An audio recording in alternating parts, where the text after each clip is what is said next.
Welcome back, everyone. Today we're looking at another public work of art, and I'm squatting before a tile here. This tile has a series of patterns and motifs, as well as images.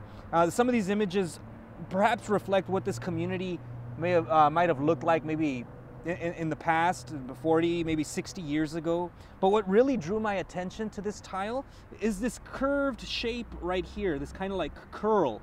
This shape or motif is called a speech scroll. It appears on ceramics, codices, and stone carvings, and it usually depicts when someone is speaking. It's a sign that's illustrated or shown in the front of someone's lips in ancient Mesoamerica, as a way to show someone is either singing or speaking. Now, this is not the only tile here. What's really amazing about this site is that there's a number of other tiles scattered along this platform, all of them with images of what this community might have looked like, but also ancient Mesoamerican patterns from long ago. These intricate detailed patterns made of concrete are depicting an ancient Mesoamerican deity. He's a pan-Mesoamerican deity, and he's known as Quetzalcoatl. And what's really beautiful about this installation is that the concrete patterns bend up and down, and it's really long. But Quetzalcoatl is, if you take the name and we take the most popular translation, Quetzal means feather, but it also means a type of bird. It's the national bird of Guatemala, the Quetzal. And Coatl means serpent. So this is a feathered serpent. And these intricate lines and patterns would be reflective or depicting that plumage, that rich plumage that the serpent would have had coating its entire body.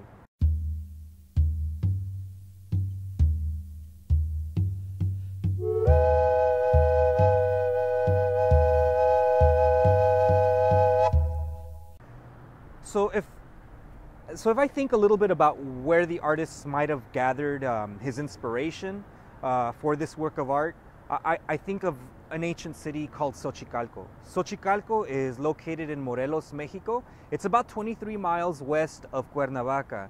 And this city is found up on a hilltop. And let's just look at the name Xochicalco. It's made up of three components. Xochitl, you might have heard that before. It's a very common Mexican girl's name, and it means flower. And the second component, Cal, comes from Cali, which means house. And then Co at the end just signifies that it's a place. So it's the place of the house of flowers.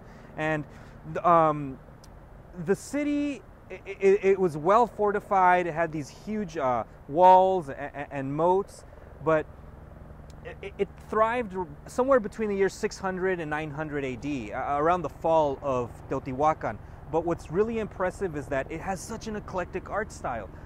You can find Zapotec style art, you can find Mayan art or Teotihuacan art scattered throughout the city. And if you ever visit the site, and if you ever go into the central courtyard, you'll find this temple called the Temple of the Feathered Serpent. And these patterns are very reminiscent of that temple. It has these Quetzalcoatl figures around the sides of that central temple. It's definitely worth checking out if you're ever there, but if you're not, you can come see it here. So where can you get a chance to take a look at this work of art? If you're ever in LA and want to explore the city, ride public transportation. Get on this white and gold serpent, the Metro Gold Line. We're at the Heritage Square Arroyo Seco station, and it's definitely a sight to see.